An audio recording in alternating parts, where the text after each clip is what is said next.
Assalamualaikum warahmatullahi wabarakatuh. Selamat siang teman-teman. Kembali lagi kita bertemu di mata kuliah Public Relation di pertemuan yang ke-12. Nah, hari ini kita akan belajar tentang penulisan Public Relation. Nah, sebelum mengawali perkuliahan ini, saya akan membuka dengan sebuah kalimat, Becoming a Better Writer. Jadi tidak ada seseorang yang itu tuh mereka terlahir secara langsung memiliki kemampuan spesial untuk menulis dengan baik.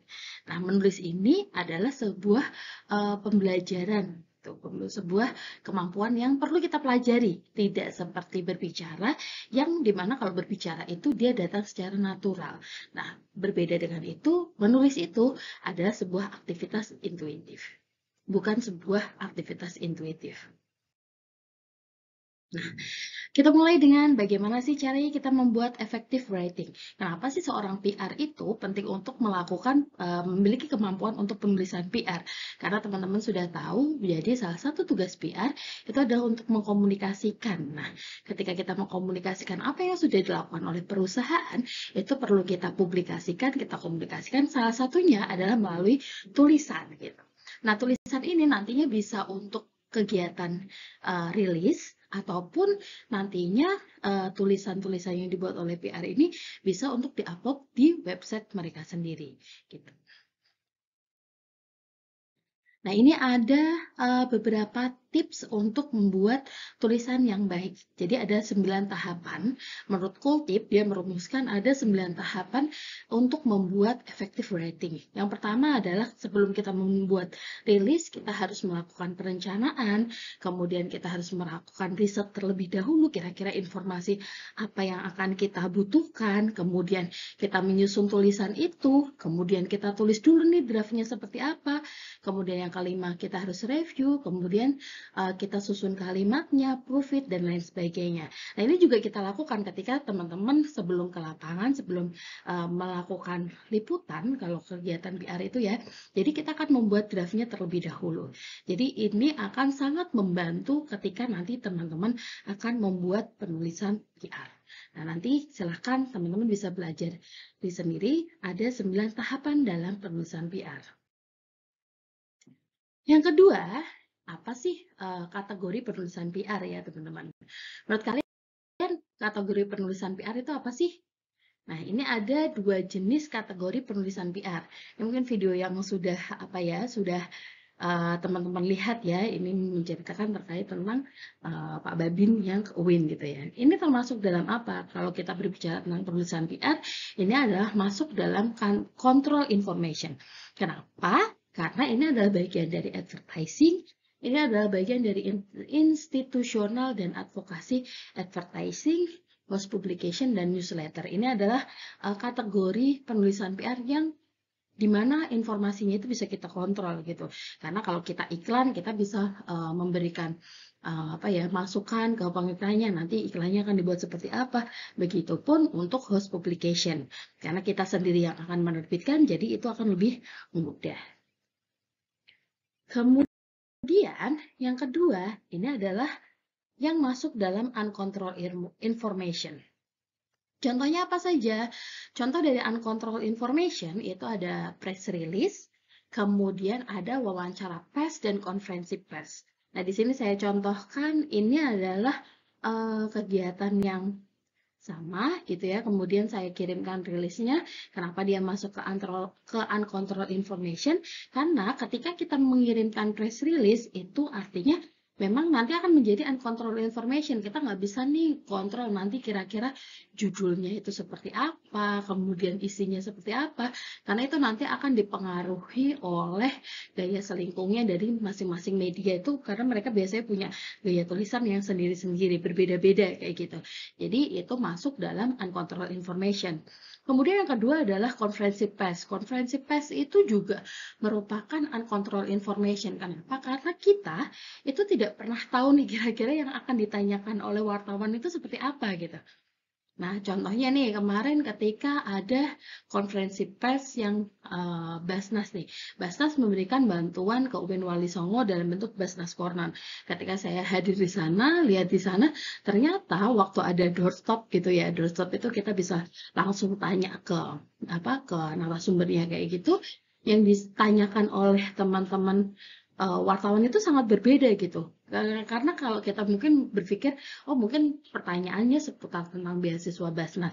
Ternyata tidak. Ternyata yang ditanyakan oleh teman-teman wartawan itu berbeda gitu. Salah satunya misalnya yang ditanyakan itu adalah kaitannya terkait tentang bagaimana Basnas ini bisa memastikan bantuannya itu sampai ke Palestina atau tidak. Karena sebelumnya itu Basnas sudah memberikan bantuan pelepasan bantuan ke Palestina. Jadi kayak gitu, pertanyaan-pertanyaan yang diberikan oleh wartawan itu tuh bisa sangat berbeda. Makanya kenapa rilis ini, press release ini adalah masuk dalam uncontrolled information.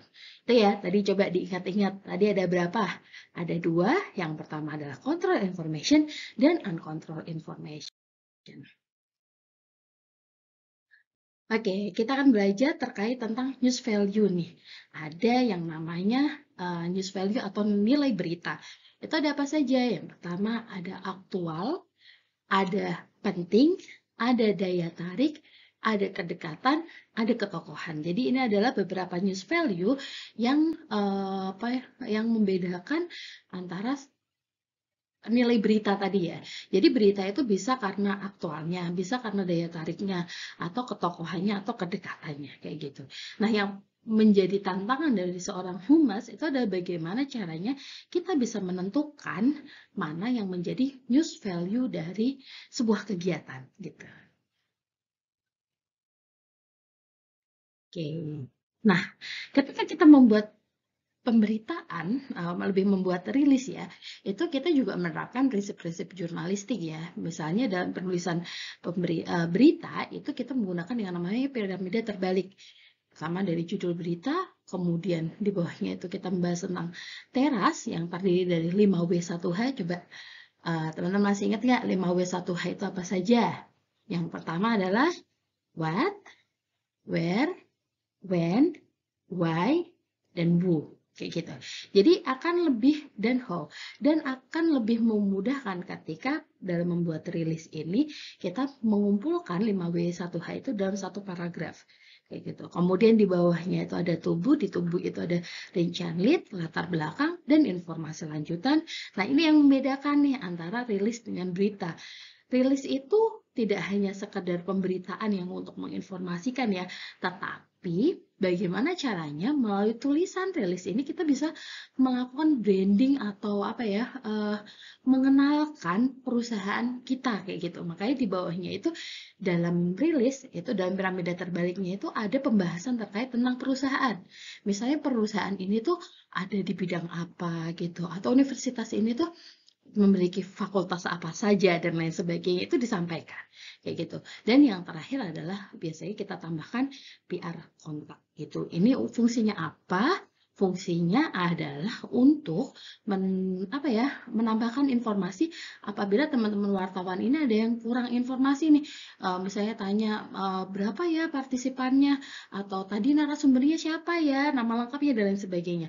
Maka dituliskan yang namanya PR kontak di situ.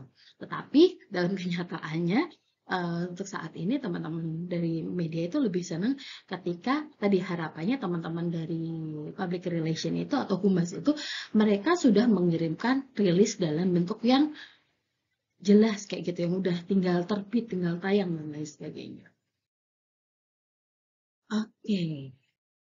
Semoga teman-teman sedikit paham ya terkait tentang penulisan PR.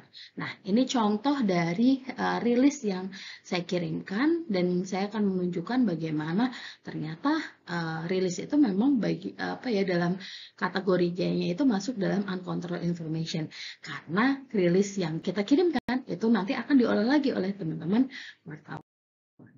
Nah, tadi rilis yang saya kirimkan adalah terkait tentang ini ya, jadi dari jurusan tata busana ini mereka wisuda kemudian menggunakan hasil kebahagiaannya sendiri. Nah, yang muncul seperti ini.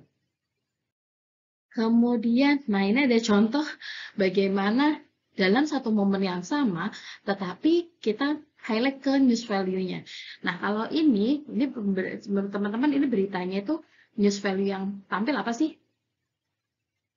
Oke, ini lebih ke kecepatan gitu ya, informasi yang atau kedekatan karena teman-teman Bun Wali Songo mungkin ada informasi terkait membutuhkan informasi terkait tentang wisuda dan lain sebagainya. Nah, ini satunya lagi dari sini kita bisa melihat ini adalah contoh dari rilis yang dimana dalam penulisannya ini use value yang digunakan itu berbeda dengan pemberitaan yang tadi. Kalau yang di sini kita lebih menggunakan human interest. Oke, yang terakhir ini juga salah satu hal yang cukup penting adalah bagaimana caranya kita bisa membuat foto jurnalistik gitu. Ya harapannya kalau dari foto jurnalistik itu tuh kita bisa langsung melihat foto, itu tuh bisa yang foto yang berbicara gitu.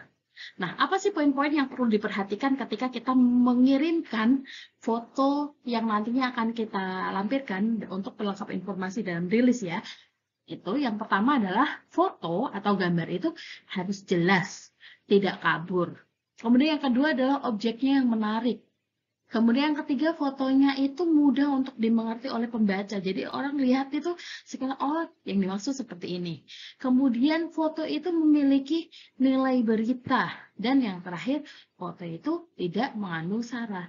Kemudian ketika kita mengirimkan juga jangan lupa untuk menambahkan caption gitu. Menggunakan huruf besar, kemudian teks foto yang mengungkapkan dari objek yang difoto tersebut. Mungkin itu saja penjelasan saya terkait tentang penulisan PR.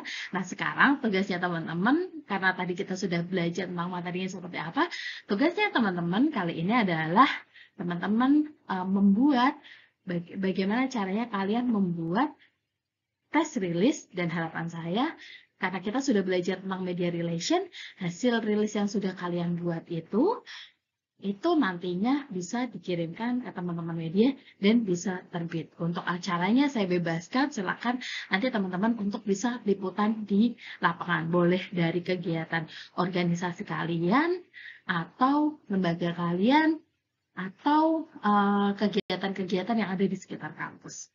Mungkin itu saja dari saya. Sekian dari saya. Wassalamualaikum warahmatullahi wabarakatuh.